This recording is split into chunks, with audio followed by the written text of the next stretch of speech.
On this visit to the Film Lounge, a documentarian looks into the world of cheese. An artist animates his hallucinations. A dancer responds to being seen. Iowa becomes home to a comedy series. A lost boy confronts many possible futures. And a cowboy seeks revenge in a stylized music video. Strap yourself in for a bumpy ride. It's the Film Lounge.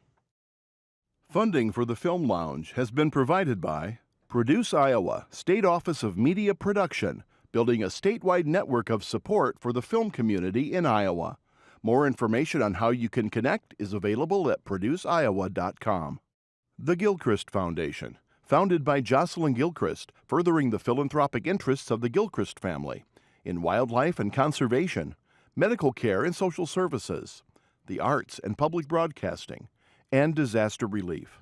Bravo Greater Des Moines, investing in arts, culture, and heritage nonprofit organizations throughout central Iowa.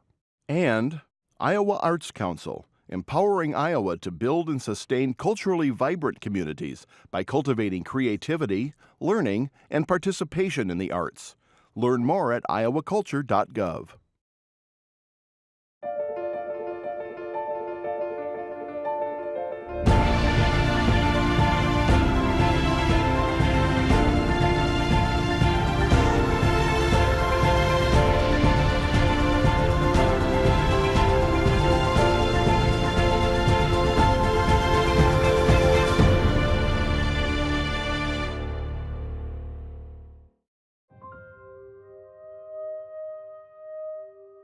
The film that I submitted along with my team for Film Lounge is called Marieke, and it's about Marieke Penterman, who emigrated from the Netherlands when she was in probably like her mid-20s, and over the course of the last 10 plus years has very much built a kind of like a Gouda cheese-making empire in Thorpe, Wisconsin. And so in terms of cheesemakers in the world, like, she's one of the most prominent of those. So that's what the film's about.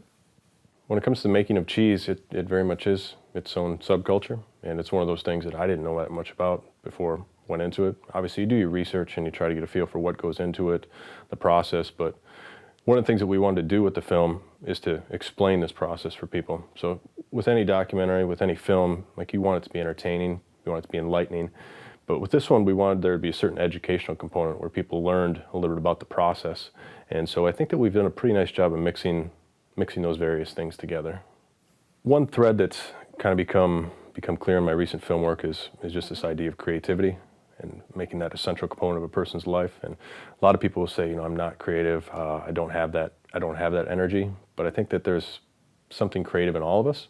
And my hope is that when people watch my films, that they can kind of take a little bit of that away and think about how they could apply it to their own lives.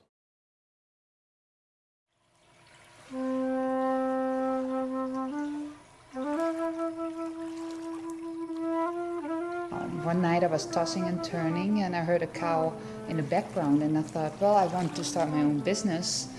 We have beautiful Wisconsin dairy milk here right on the farm, and I'm missing my Gouda from Holland. So I woke up my husband and said, honey, I think I know what we should do. I think we should start making our own cheese, our own Gouda. And like every good husband, he says, yes, dear, let's talk about it tomorrow. So he fell back to sleep, and my wheels were turning, and that's where our next adventure and our new passion started.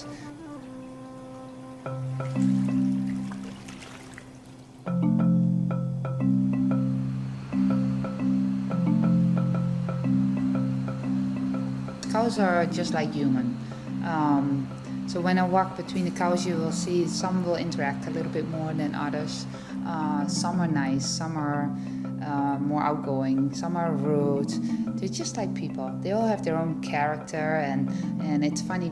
But in general, you can see, because if you walk through our barn, you will see different breeds of cows. So we have mainly Holsteins, and then we have brown Swiss cows, and we have a mixture, and then we have some Montebiada, where a Holstein is a little bit more like, hey, let's shake hands, who are you? That's where a brown Swiss says, hey, buddy, and keeps hugging kind of type of cow. So we really enjoy seeing the different breeds. And the cow is still, it's not just a cow, it's a personality.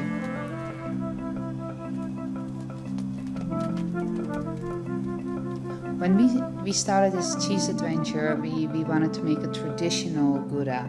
And for us, it was very important to use old world methods that are very traditional to Holland. So when we got the idea to start making Gouda cheese, I traveled back to Holland. And I went to this lady that had 10 cows, and she was the first one to show me these old methods that we are still using in our cheese making process. Some of those methods would be we wash the curds. That's one of the traditional way of making Gouda. You don't often hear you wash the curds in whey. With Gouda, you wash the curds in water. Another very essential way, true to the Dutch Gouda recipe, is that you don't put salt in by hand, but you actually let the cheese soak up its own salt. Another way is the aging process. American cheese often gets vacuum packed and put in a cooler versus the Gouda way of making it. So it comes out of the brine, it goes into our cheese, and what we do then is we hand brush kind of a paint onto the cheese that dries up like a skin around the cheese that will let the cheese breathe because it's a living mechanism. Cheese will lose moisture during the aging up process, so this coating will let the moisture come through, and then we need wooden shelves to help enhance the whole aging process of the cheeses. So the moisture, the cheese, the wooden shelf help us regulate a little bit the aging process because it will capture the moisture of the cheese. So if it's dry in the area, it will release some moisture, and when it's humid, it will capture some moisture. The wooden shelves are very essential, but you need right protocols to make sure that you have a very safe product. And with the right protocols, it's a very safe way of aging your cheeses. It has been done for generations, and it's a very essential part of true methods that we used in Holland and that we wanted to take along to Thorpe, Wisconsin.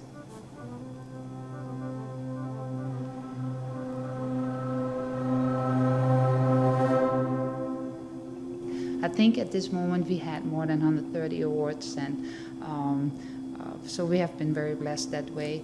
But it's that feedback on a daily, on the floor, or we at shows. It's kind of funny when they put a piece of cheese in their mouth, and you know how they always want to go, and they just grab a piece of cheese and they keep walking. And then we always say, wait for it. And then they stop, and then they go back, they walk back. What kind of cheese was that? And they want more, and they want to know more about it. So, that's kind of funny.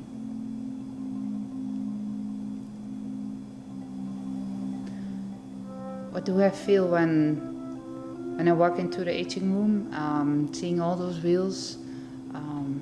What I feel when I come home and I can put my feet up and I eat a piece of cheese? I feel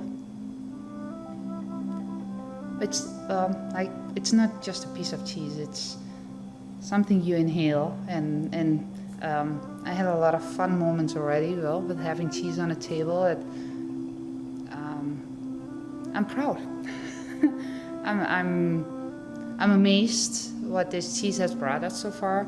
I never thought when I started this adventure, I thought I would just make a couple times a week cheese, and I would do this to get an income for my family and being able to stay at home. And along the road, I think something more came. I'm very, very super proud. All the people that came along that helped us make this piece of cheese, and the people that I got to know, the opportunities that it gave me. Yeah, that piece of cheese is kick-ass.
actually a painter, and I have a background in furniture and woodworking.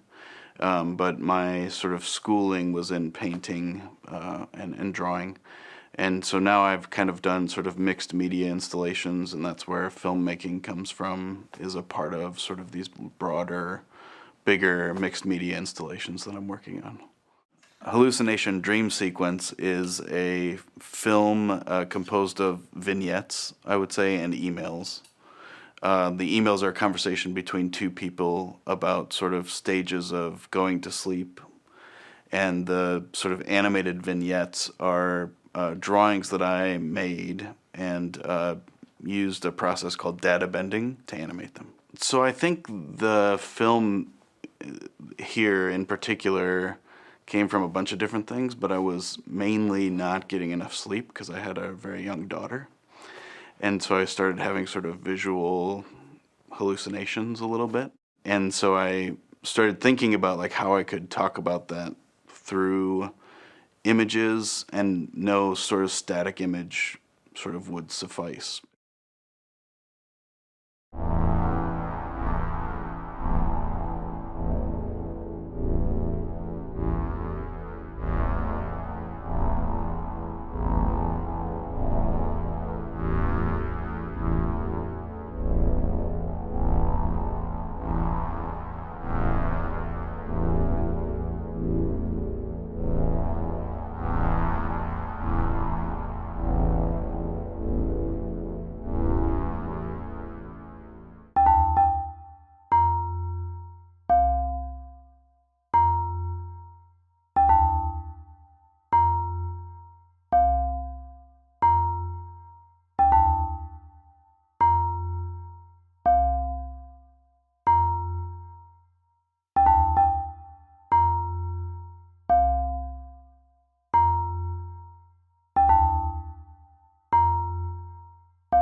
Introspect is a solo improvisational dance film that I created with a dancer, Elizabeth June Bergman, and it delves into the psyche of oneself and the idea of being a person being looked upon and what that does to you.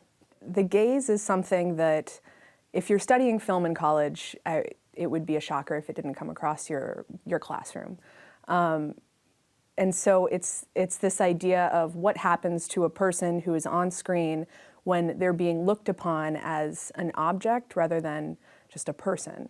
And so particularly with our film, if that is done upon somebody, how does that change them? And so with the dancer in our film, we see sort of this split personality, split psyche come about, and this battling of, who takes precedence in the end. Are we able to continue to claim our individuality and our autonomy, or does the idea of being looked upon as an object kind of overpower the person that we are?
Today is our 50th day of shooting.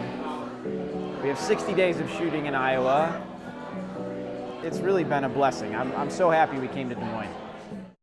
1994 was a great time to be young. I'm Pete. This is my buddy, Rocco. Play by Play is a half-hour coming-of-age comedy series about an ESPN sportscaster who looks back on his life in the 90s and kind of does the play-by-play of his adolescence. Little help? Her name was Alex Campbell, and she was beautiful, even in shin guards. They call it a digital series. We're shooting it for Verizon Go 90, which is a new streaming platform similar to Netflix and Hulu. Huh? The ball. Little help?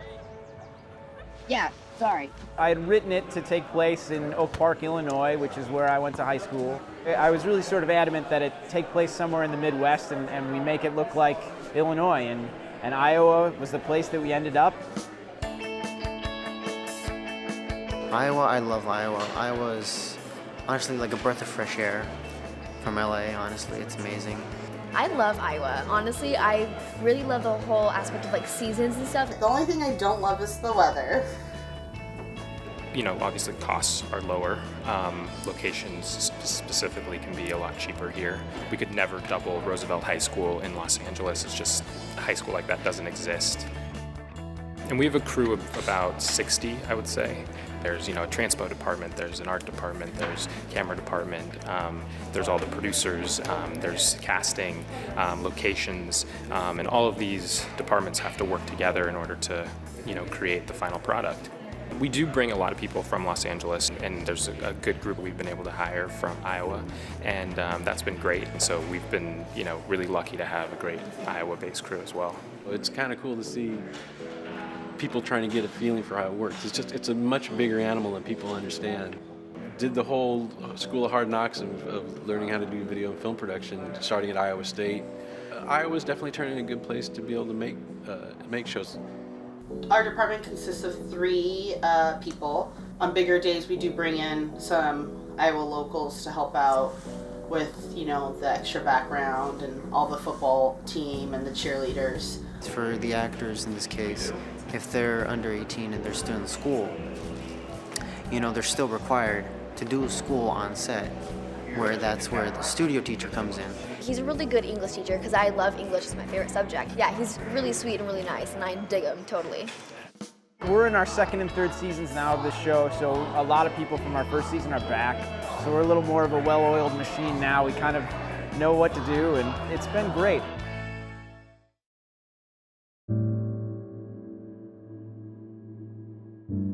Atmanous is a film about a boy who suddenly sees all of the options of his life in front of him and has to decide which person he wants to be. Atmanous is a kind of compound word that's from Atman, meaning selves, and us being just a suffix, making it many selves. I like to go on road trips. I like to kind of drive, which is what I'm doing right now.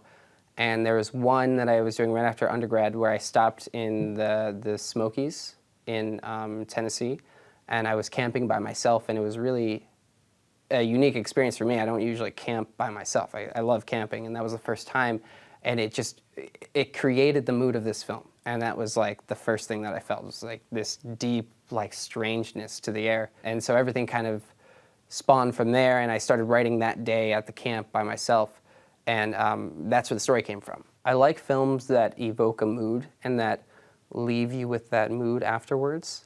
And I hope that viewers can watch this film and leave but still be in that world.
Thank you. Look, if you guys need something to eat, we have a camp only a few minutes away. I can heat up some soup if you like. Yes, please. That would be great.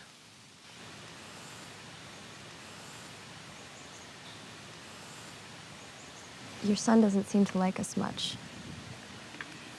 I think it's because you look familiar. Me? Micah's mother. Younger, but really close. I think it freaked him out a little bit. Well, I hadn't meant to freak him out. I get that a lot. Looking like someone. Don't I, Lynn? So you guys said you came up from south? Outside of Roanoke. We checked for a while. This is our 3rd day on the trail. Do you expect to be coming up this far? Sorry? Well, just that you have no bags. Where are you guys heading? Not anywhere specific. Just going, really. We figured we'd always find some nice people like you out here this time of year.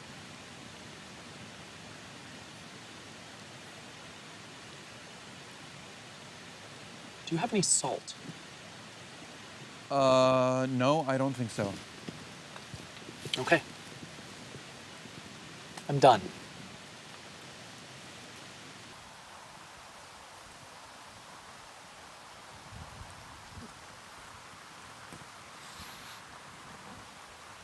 So I'm your mom. What?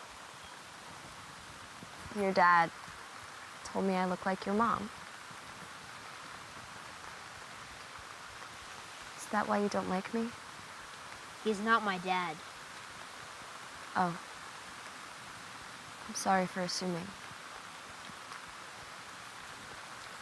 Hey. Greg said we could spend the night. He's got some extra sleeping bags. Sound good?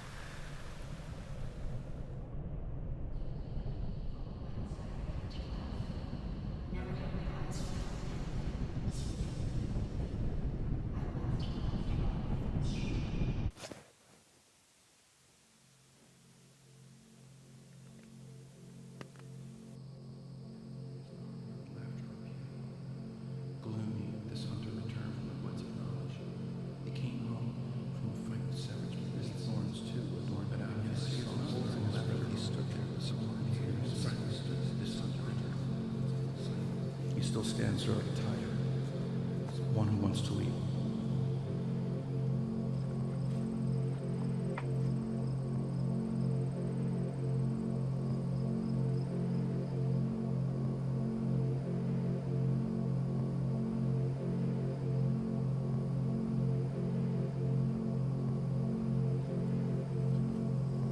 It's perfect.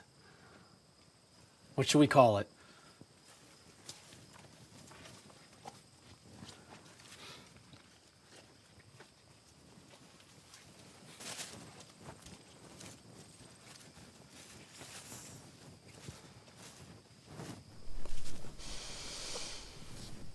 What are you doing here?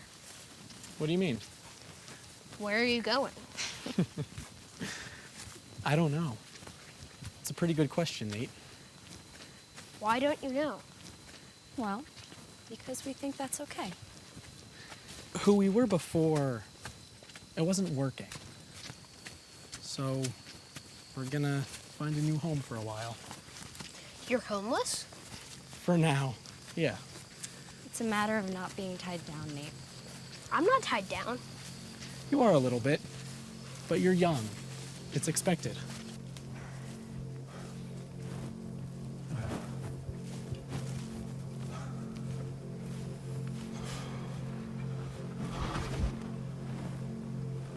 You all right there?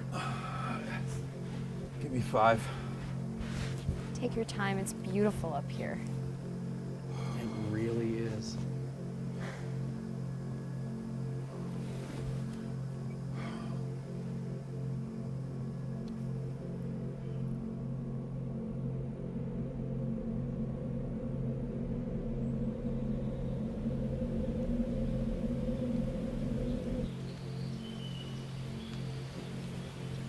Thank you, Nate.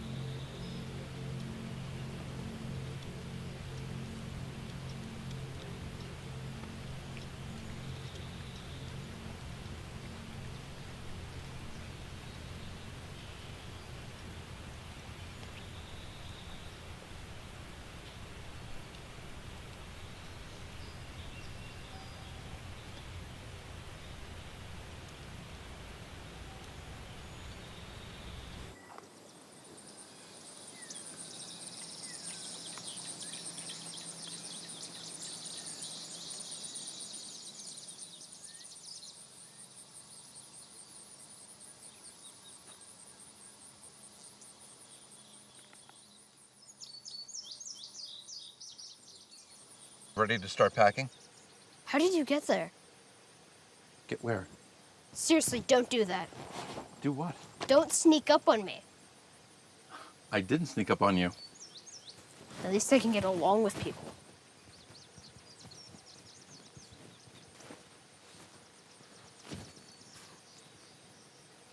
You're telling me I don't get along with people? Yup. All right. Those two people here yesterday were cowards.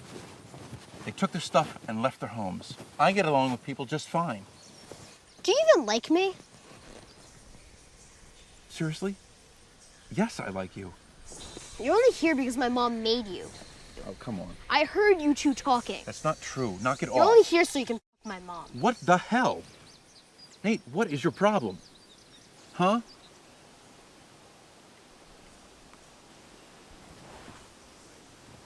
Nate.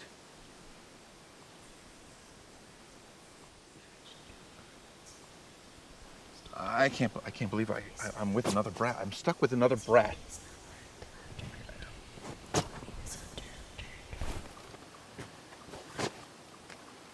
Nate. Nate!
Look, I'll go, but you're coming with. No, this is for the two of you.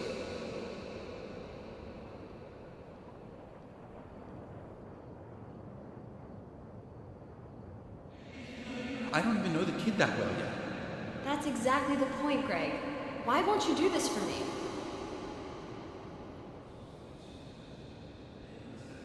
That's not it. I just think it's too soon.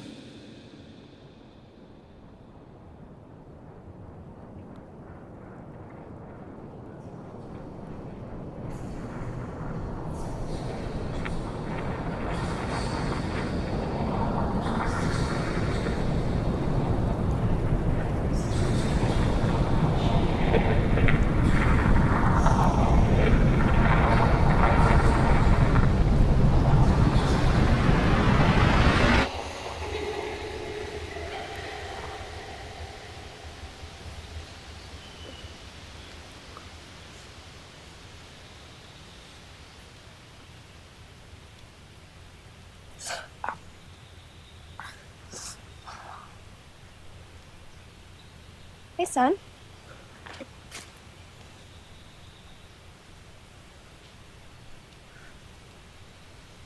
How are you feeling?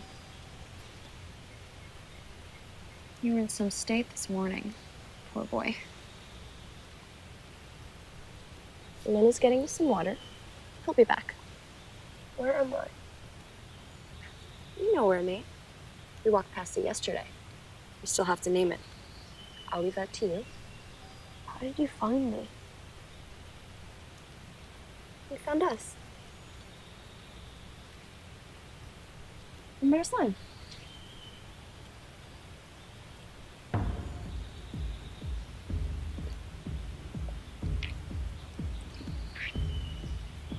We were really happy to see you, Nate. To be honest, I lost hope you'd come to your senses. Anna didn't, but I did. All right. Not too much. Greg and I had a fight. I believe it. Greg, he seemed like a fine guy and all, but he wasn't family. He doesn't understand a thing about you. He's with my mom. You don't have to worry about any of that anymore.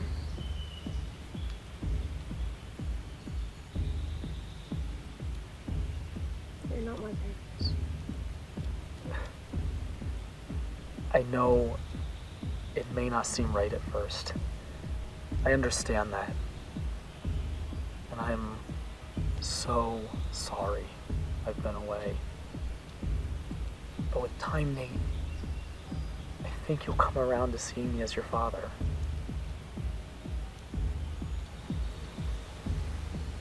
I need to find Greg. Nate, we're deep in the woods. I don't think we could find him even if we tried. Let's find some food. How does that sound? I'm starving. I know the way back. Nate, your ankle, you sprained it pretty bad. Here, come inside and rest. I'll try to clean up a bit. Let me help you up. Greg?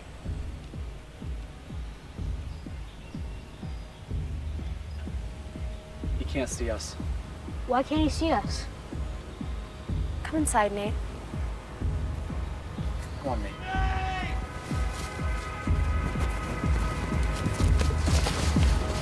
Lynn!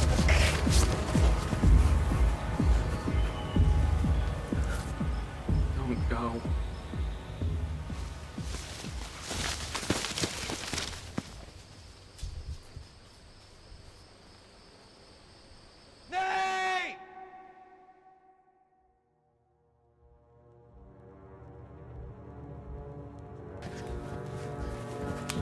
Nate!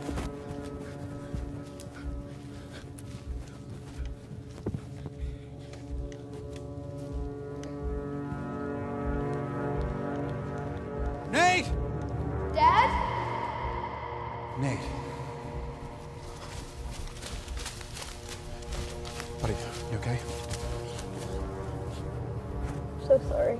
Listen to me, okay? I would never let anything happen to you, okay? All right? Can we go home now? Yeah, let's get the hell out of here.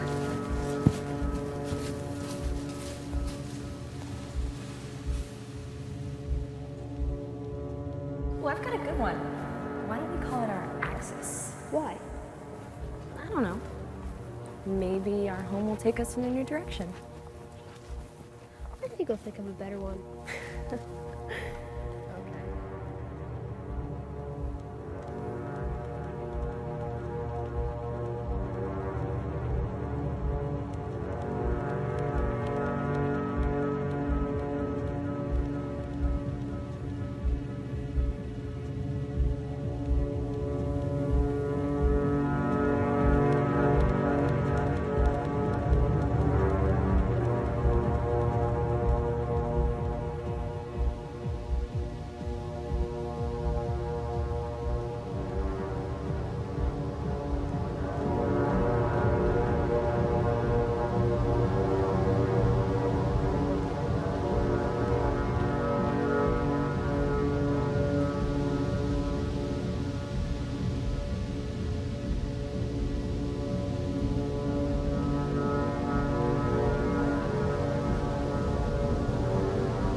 I think 1871 is just a revenge story, and I don't know I never thought of it that way. It's just good old. It's a music video. It is a music video, but it's done with an epic Western movie in mind. A cinematic feel. And squeeze it in 3 minutes, you know. I think we were inspired by Lonesome Dove, and we didn't even know The first line that popped up was "The cowboys around here," and then she started doing this, "Ooh," and then she's like, "Oh my gosh, this is awesome. We need to keep going with this, see what happens." We had talked at one point, like, how cool would it be to be in a Quentin Tarantino movie with this song? And then from there, we decided, let's just make our own. We don't need him. Yeah, and let's just focus on making our own Western here in Iowa. And and we made it happen just through friends donating their time and talent, and just everyone coming together for a couple days of shooting. My buddy Stefan Hansen is the wizard here in Des Moines, Iowa, that can make any idea I bring up happen. And this Western was a bit of a challenge, but we made it happen, and it just kind of all came together.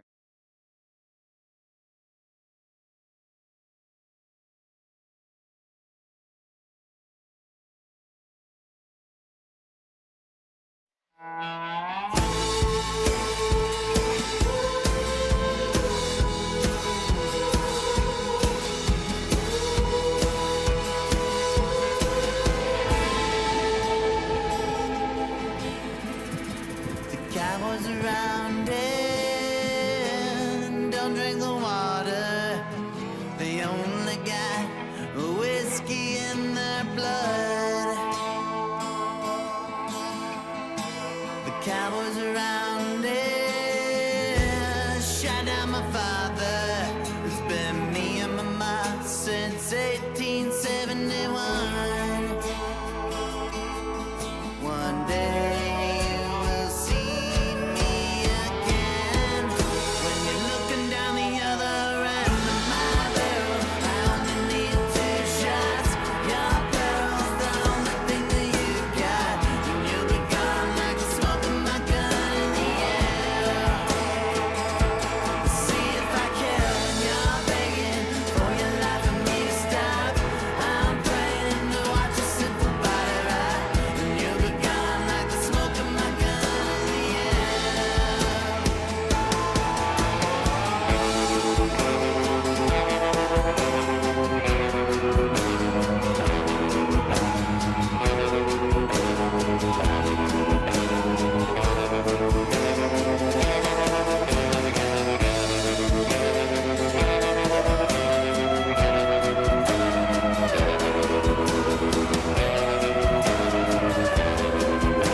since 1871.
Funding for the Film Lounge has been provided by Produce Iowa, State Office of Media Production, building a statewide network of support for the film community in Iowa.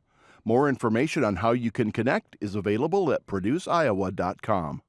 The Gilchrist Foundation, founded by Jocelyn Gilchrist, furthering the philanthropic interests of the Gilchrist family in wildlife and conservation, medical care and social services, the arts and public broadcasting, and disaster relief. Bravo Greater Des Moines, investing in arts, culture, and heritage nonprofit organizations throughout central Iowa. And Iowa Arts Council, empowering Iowa to build and sustain culturally vibrant communities by cultivating creativity, learning, and participation in the arts. Learn more at iowaculture.gov.